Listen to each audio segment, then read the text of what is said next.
Good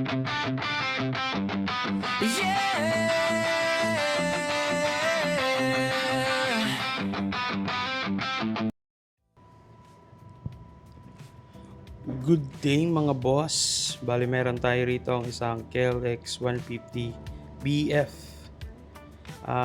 Yung model na BF is may 4 cover shot tapos inverted na yung fork niya.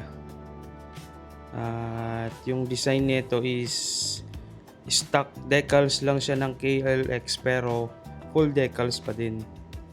Yun, pasok pa rin siya sa yung cover niya, mababalutan pa rin ng sticker vinyl. Bali yung design lang is pang stock ng KLX. Yun, makikita nyo naman. Sagadan yung sticker vinyl niya sa cover.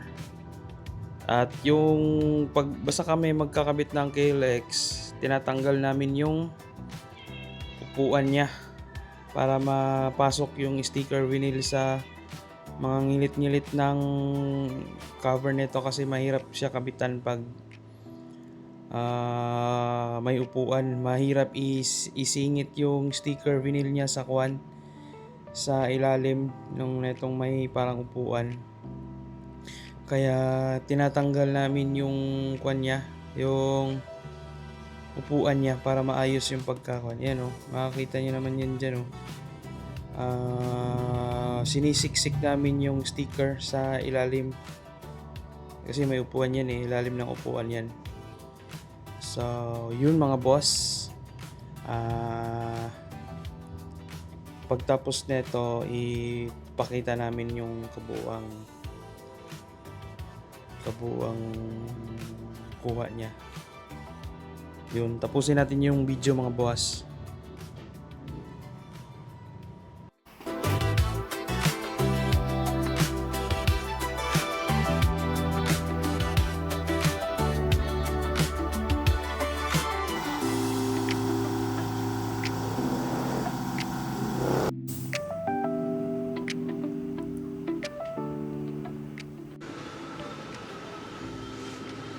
Yun mga boss, bali tapos na yung KLX na 150L at yung design is stock na KLX yung design pero full decals. Ayun, sagad yan sa mga kanto-kanto ng cover. Hindi kagaya sa stock, hindi sagad. Yan, sagad yan.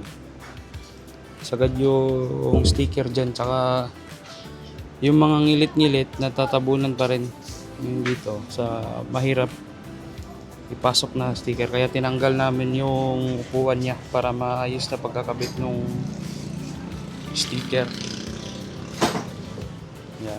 Yan yung design niya, stock na design lang to ng KLX BF.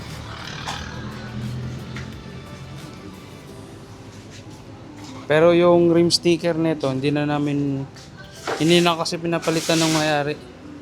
Yan yung design nung unang sticker na ito. Hindi na kasi pinapalitan ng may-ari. Bali yung pinalitan lang namin dito is yung sticker lang sa cover. Yan. So yun mga boss, i-montage muna natin to.